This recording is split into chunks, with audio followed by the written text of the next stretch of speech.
being, God is also living being. But He is the chief living being.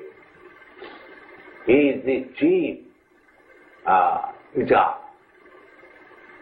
We are also eternal, but we are not chief. Why? Ego de Mahulam Vidudati.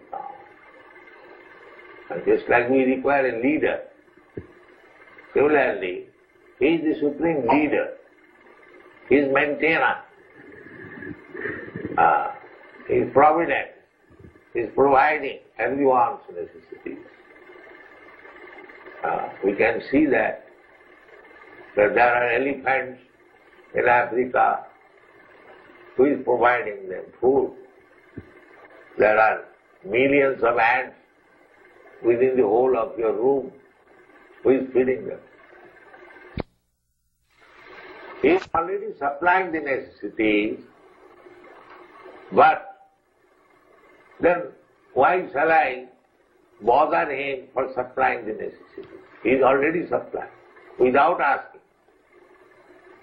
The ants and the elephants, they do not go to the church for asking God, oh, give us our daily bread, but still they are getting.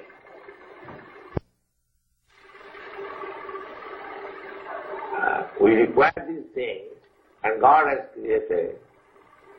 He has given us enough.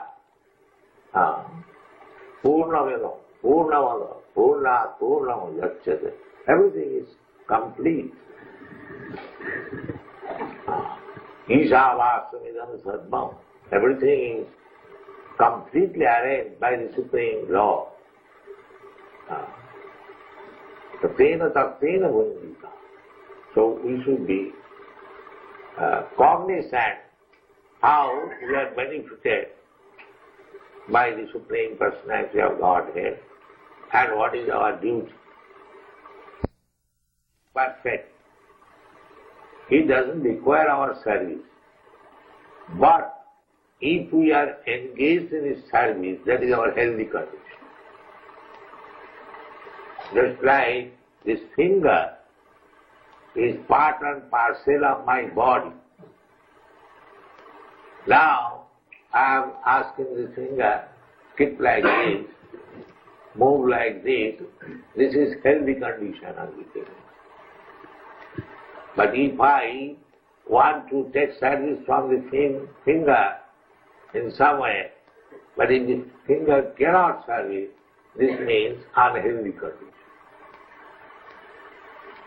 Similarly, when we do not serve God, that is our unhealthy condition. That is material condition.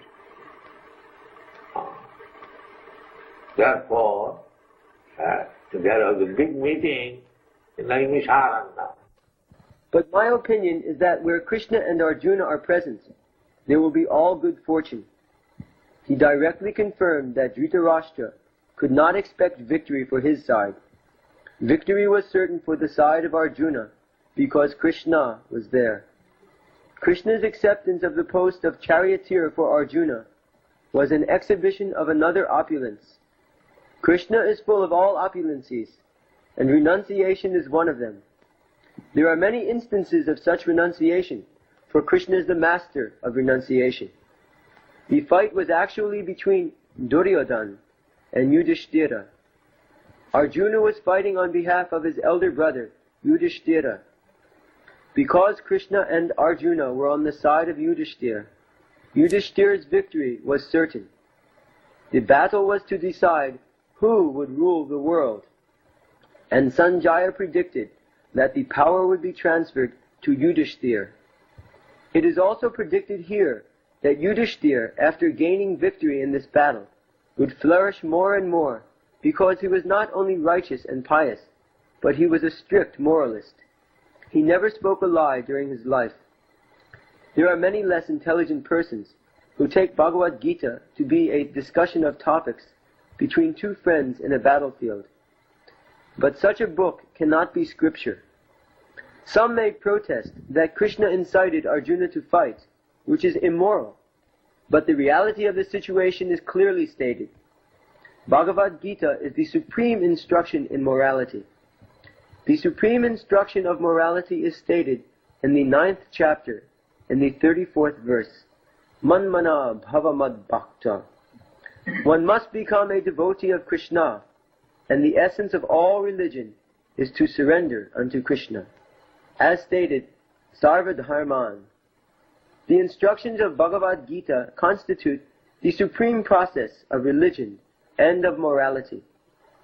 All other processes may be purifying and may lead to this process, but the last instruction of the Gita is the last word in all morality and religion.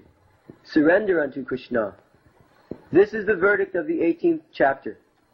From the Bhagavad-gita, we can understand that to realize oneself by philosophical speculation and by meditation is one process, but to fully surrender unto Krishna is the highest platform, is the highest perfection.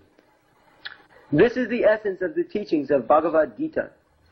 The path of regulative principles, according to the orders of social life, and according to the different courses of religion, may be a confidential path of knowledge, in as far as the rituals of religion are confidential, but one is still involved with meditation and cultivation of knowledge. Surrender unto Krishna in devotional service, in full Krishna consciousness, is the most confidential instruction and is the essence of the 18th chapter.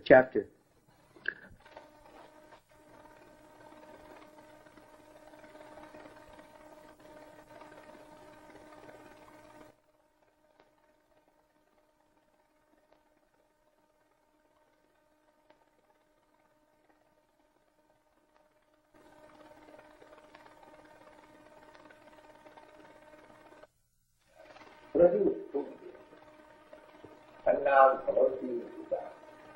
I see in your body of land.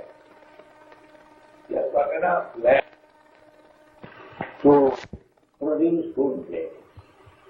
You will produce food there. I understand that instead of growing food grain, you are growing sugar cane for exporting oil, and you are dependent on food grains, rice, wheat, dal, oil. Why this second? You first of all grow your own vegetables, and if there is time and if your population has got sufficient food grain, then you can try to grow other fruits and vegetables for exporting. The first necessity is that you should be self-sufficient. That is God's arrangement. Everywhere there is sufficient land to produce food. Not only in your country, I have traveled all over the world. Africa, Australia, and others, America also.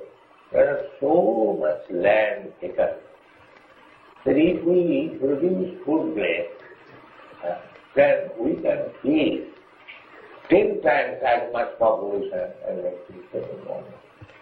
There is no question of scarcity. What is human form of life? Now, by our pious activities, we may be elevated to the higher planetary system, Sargolo, heavenly planet. But what we shall gain there? The same sense gratification in the higher state.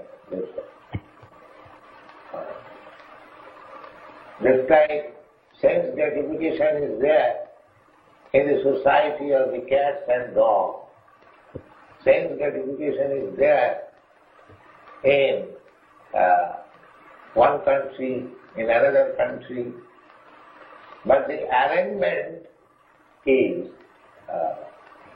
maybe little different. Welcome to Africa.